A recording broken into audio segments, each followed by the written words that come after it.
Good afternoon, welcome to Rand Williams' kitchen. Today I'm going to be making soup. I'm going to be making roast beef, rosemary, and basil soup. I've already pre-cut up everything to save a little bit of time.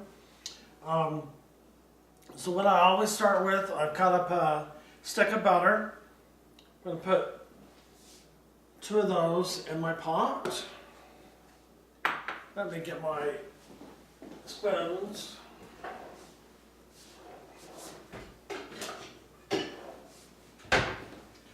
I use either a wood spoon or the plastic spoon, it doesn't matter to me. But I don't want anything that's going to scratch my pans.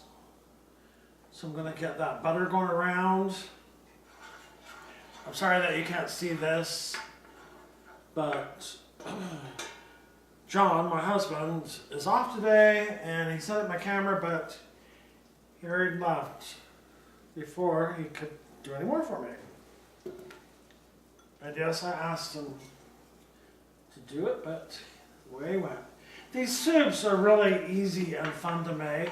John eats a lot of soup, and so I'm really happy about that because I do make a lot of the soup. In fact, one time we went on a cruise, and for dessert, John asked him if he could have more soup instead of the dessert. I always take a carafe of water and put it on my stovetop here close to me because I don't have water on the stovetop. That helps eliminate my journey across the kitchen. And I've always got some water next to me. Alright, first I'm going to take the onions. I'm going to throw those in. Get them all out of there. Of course, the prep time takes a little bit to chop up these items, but it's not that big of a deal. So I'm going to saute the onions, get those going. I've got rosemary and basil chopped up in here, fresh. I bought them from my local market. I've got celery, carrots, and potatoes diced. And then I bought roast beef and had them, she called it crumbled, but she sliced it up. Now I don't have any beef broth, but I do have 2 beef broth cubes. I'm going to put those in there. And once I add the water, they'll start to break down. Alright. Now we can go ahead and add our other stuff. The onions are getting a little bit sauteed. There goes one escapee across the floor. I've got some celery. I don't measure anything. I just to kind of pick it, if it looks right, it looks right. But, so I don't know what I'm doing here as far as the weight goes. I do have a scale, but I rarely use it. My cutting board is clean. I need to use it. Alright, I'm going to let these items here simmer down a little bit before I add any water. And while that's done that, I have a skillet right here that's heating up, and I'm going to add 4 or 5 cubes of butter because I want to make a roux. I want to make the roux to thicken the soup so that it is a soup and have a little thicker. Add some body to it. Now on this same recipe, I will freeze this in the freezer, and then I will use some of it to make a chicken pot pie. And when I do that, I will add a lot more roux to thicken that up so it's nice and luscious and ready to go into the beef pot pie. And that makes a really nice dish. We'll do that the next segment, or one of the ones coming down. But what I'm doing is I'm trying to prepare for a podcast coming up next month.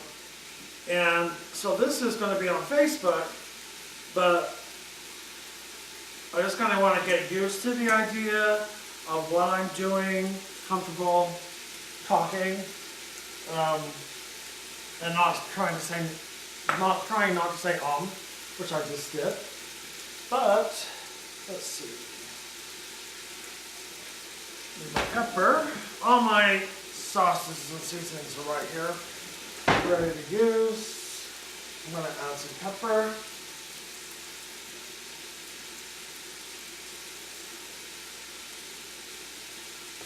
A little bit of salt.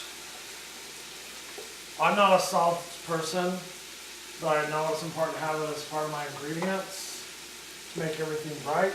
I am going to add some garlic, and you can add garlic however you want. I'm doing the garlic paste. Just a little bit of that. I am also going to use some garlic salt. That goes right in. Shake, shake, shake.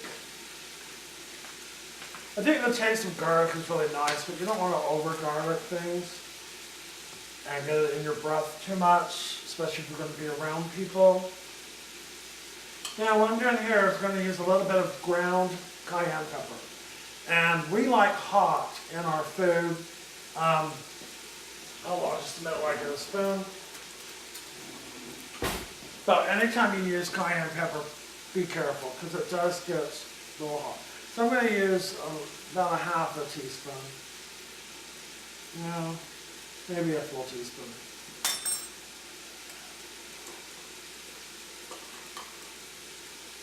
I'm going to stir this.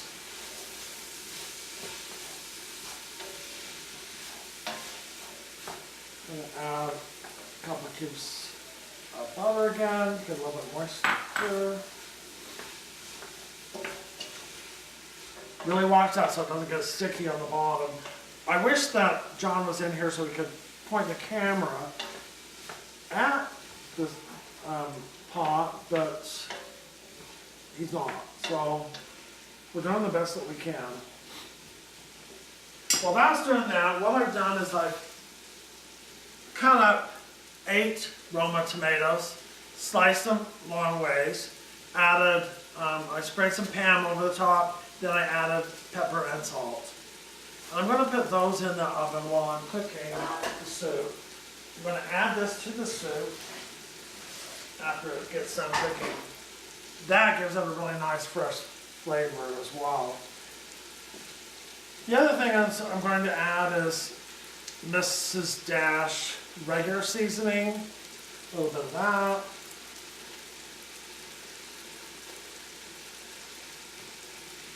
A little chili powder, gives it a nice taste.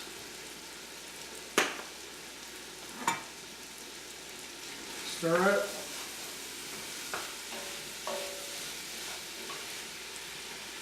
Then what I have here is diced tomatoes. In this case I'm using zesty chili diced, but you can use whatever you want.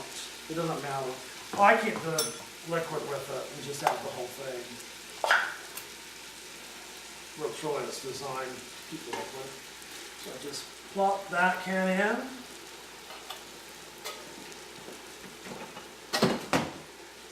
Most of the time I use some canned corn as well. With this particular recipe, I want to use the corn because I want to make that meat stew later on, that meat pie. And the corn adds a good bite and flavor when you're having it as a meat pot pie. I'm going to go ahead and throw that in.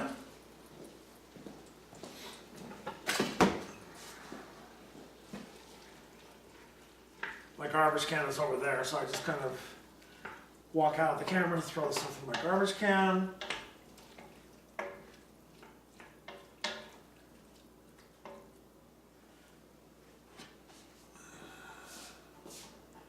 I don't know if you can see, but that's what you're starting to look like right there.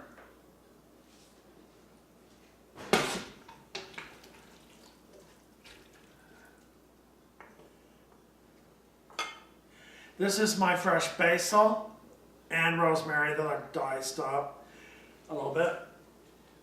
You'll never find cilantro in my kitchen.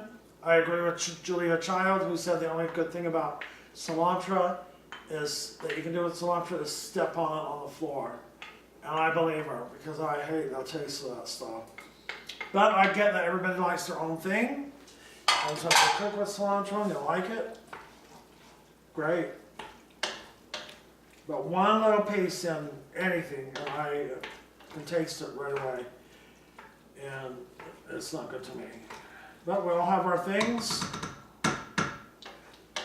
that we like and we dislike. All right. I also like to add a little bit of parsley in everything that I make. As far as soup goes, just makes it look pretty.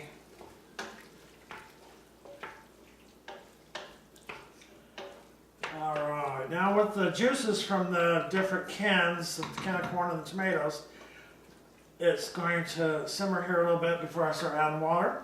John and I like hot, like I said, so I'm going to add a little bit of Tabasco sauce. And I love Tabasco sauce. It's one of the best things ever made. Alright, I'm just going to put my dirty dishes over in the sink.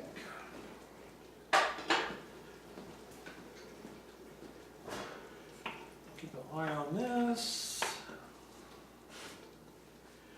All right, this is a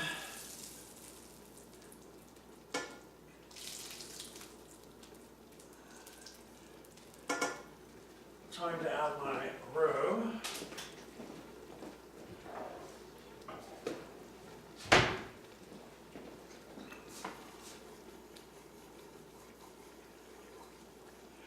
Or to make my roux. And unfortunately the camera angle is not set up to really catch this. That's one thing I just learned. So next time I'll make sure that the camera's in sight. But I am going to add some flour. I want it to be nice and thick.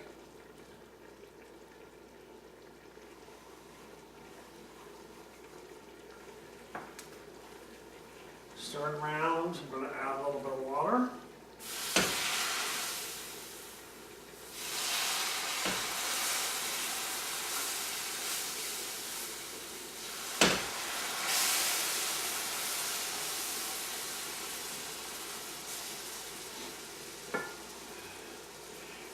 Now we did move to Colorado last year, a year we've been here now, and I've always had gas stoves, and I miss my gas stove, so we're having a company come out and we're going to run gas from our fireplace here and get a new stove, because there's nothing like cooking on gas. I do not care for my electric stovetop at all. I know some of you guys do, that's fine.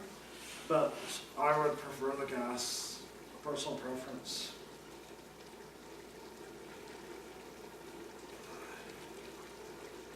I'm really going to stir that up, make sure that it's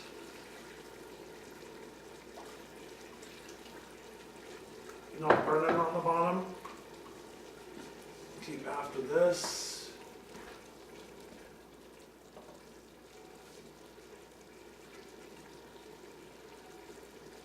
With the roux, you really want to make sure it's creamy, really nice, not lumpy. You want to add all your flour with the water when it's ready, not later where you're going to have a lot of lumps, because that's going to ruin your roux. People are going to find chunky pieces of flour, and you don't want that. And just stir, stir, stir.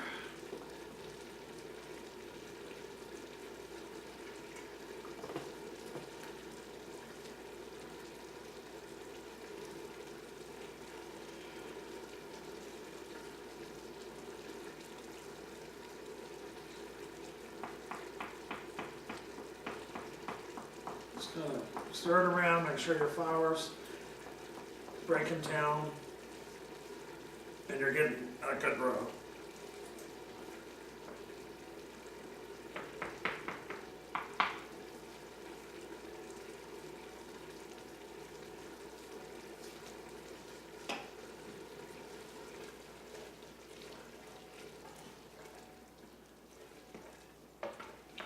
those vegetables are getting broke down.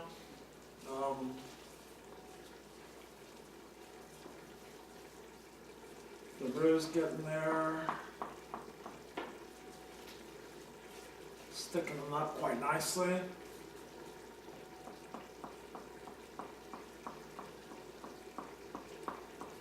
Again, I don't want to burn my roux, so I'm making sure that I keep an eye on it.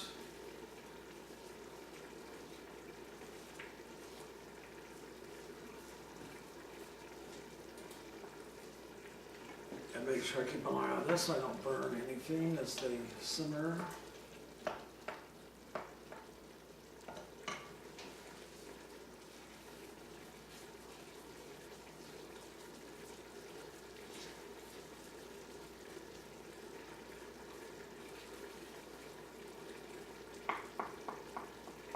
I've cooked long enough that I know pretty much what I want in my soups and how much.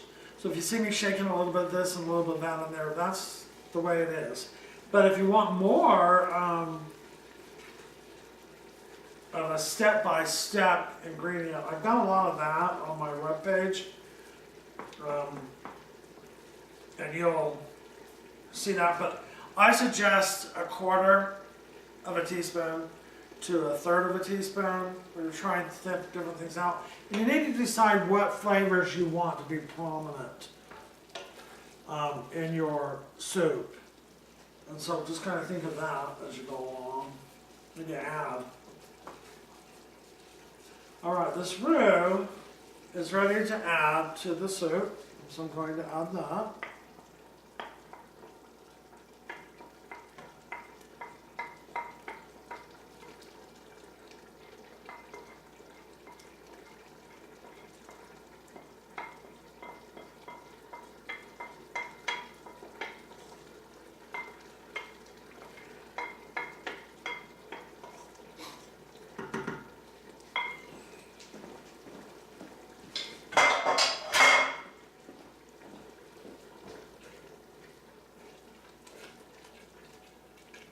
The only bad thing about cooking at home is you've got to do your own dishes and bust everything. In the restaurants,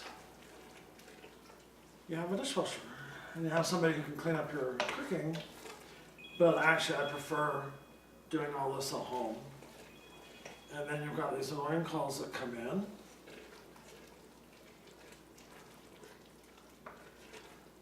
Okay. That looks pretty good, so I'm going to add the water.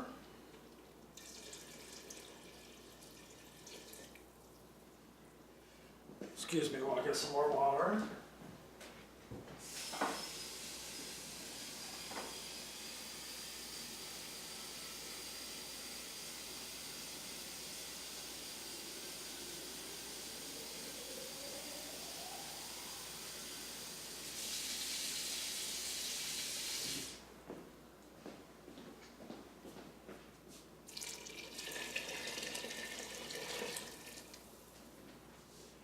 So that's 2 crowns of water that I put in there so far. Let's see, I can move this one over here now, which I'll do since I'm done with my roux.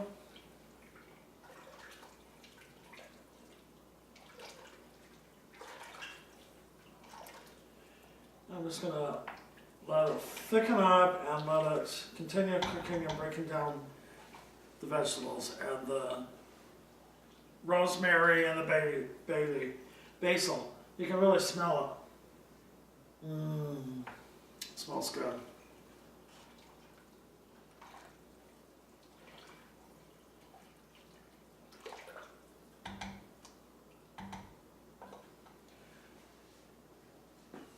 So now I'm going to add my beef, my roast beef. And I just add a good ½ pound is what I asked for when I went to the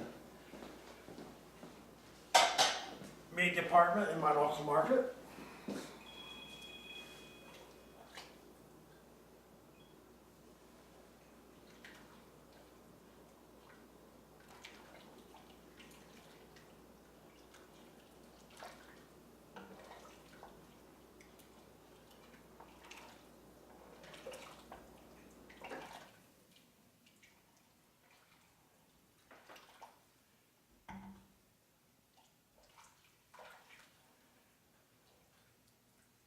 Now I've loaded this with a lot of vegetables and a lot of corn and different things. So you'll have a taste of everything in every bite. Now I've made about a half a pot here, and I'll probably end up adding a little bit more water later on. But for now, I'm just going to let it simmer. One good thing about having the phone and your Apple Watch is I can say, "Hey Siri, will you set me a timer for 45 minutes, please?" Okay, 45 minutes and counting. I'm not hard to work for you. Just kind of simmer this. And turn it on to low.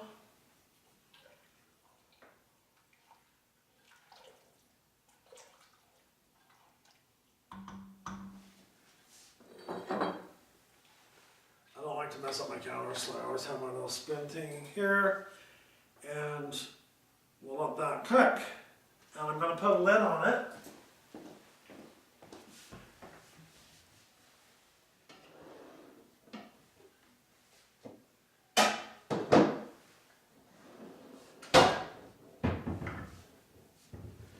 My rule of thumb is I always put a lid on things that I do not want the moisture to escape. If I want something that, like, I'm cooking a stew or something and I want the moisture to evaporate more, then I wouldn't put a lid on it because I want that moisture to escape. In this particular case, I don't. So I'll put a lid on it and let it simmer and keep watching it so it doesn't do anything. We're going to take a little bit of a break for a minute, and when we come back, we'll try the soup and see if it's good or not. All right, thank you.